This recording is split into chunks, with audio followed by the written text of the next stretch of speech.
নাবালিকা ধর্ষণের দায়ে গ্রেপ্তার হলো এক বিবাহিত যুবক। জানা গেছে বিশালগড় মহকুমা এলাকার 15 বছরের ব্রাহ্মণ পরিবারের এক নাবালিকা মেয়ের সাথে সোনামুড়া কুলুবাড়ি এলাকার সাদ্দাম হোসেন নামে এক বিবাহিত যুবক সামাজিক মাধ্যমে চলতি বছরের মার্চ মাসে যোগাযোগ হয়। তারপর থেকেই নাবালিকা মেয়েটিকে বিভিন্নভাবে প্রলোভন দেখিয়ে রাজধানী আগরতলা শহরের কোনো এক হোটেলে নিয়ে গিয়ে জোরপূর্বক ধর্ষণ করে এবং ঘটনাটি কাউকে না জানানোর জন্য ভয়ভীতি প্রদর্শন করে। তারপর গত 27 এপ্রিল ওই নাবালিকা মেয়েটিকে বিভিন্ন প্রলোভন দেখিয়ে কৌশলে সাদ্দাম হোসেন নামে ওই বিবাহিত যুবক তার নিজ বাড়িতে নিয়ে গিয়ে সাদ্দাম এবং তার এক বন্ধু অভিষেক চক্রবর্তী ওই নাবালিকা মেয়েটিকে বলপূর্বক ধর্ষণ করে।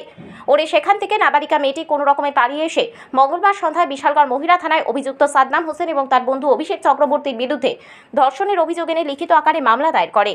কলকার মহিলা থানার পুলিশ যথারীতি ভারতীয় দণ্ডবিধি 366 এ 376 342 354 এ 506 34 এবং 04 N 08 আইনে মামলা লিপিবদ্ধ করে মঙ্গলবার রাতেই ঘটনার মূল অভিযুক্ত সাদ্দাম হোসেনকে পুলিশ জালে তুলে এবং বাকি অভিযুক্ত অভিষেক চক্রবর্তীকে গ্রেপ্তারের জল বিস্তার করেছে সর্বত্র। বুধবার দুপুরে অভিযুক্ত সাদ্দাম হোসেনকে পুলিশ বিশালগড় মহকুমা আদালতে প্রেরণ করে। আদালত সূত্রে জানা গেছে বিবাদী পক্ষের জামিনের আবেদন নাকচ করে সাদ্দাম হোসেনকে জেল হেফাজতে রাখার নির্দেশ দিয়েছে আদালত। গত 27/4/2024 তারিখে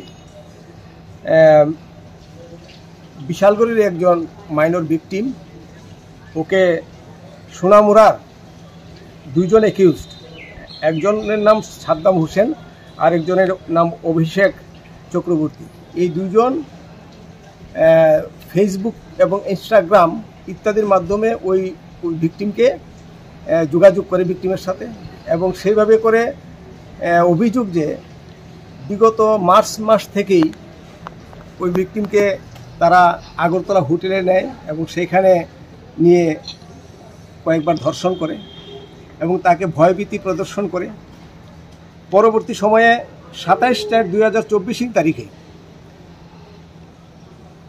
এই ভিকটিমকে নিয়ে তারা সোনামুড়ায় সাদ্দাম হোসেন যে অ্যাকিউজড ওর বাড়িতে নিয়ে যায় এবং সেখানে সারা রাত্র সেখানে থাকে এবং তাকে বলপূর্বক ধর্ষণ করে। এবং 2 নং যে বিবাদী অভিষেক চক্রবর্তী, সেও 1 নং বিবাদের অনুপস্থিতিতে সেখানে আবার তাকে ধর্ষণ করে।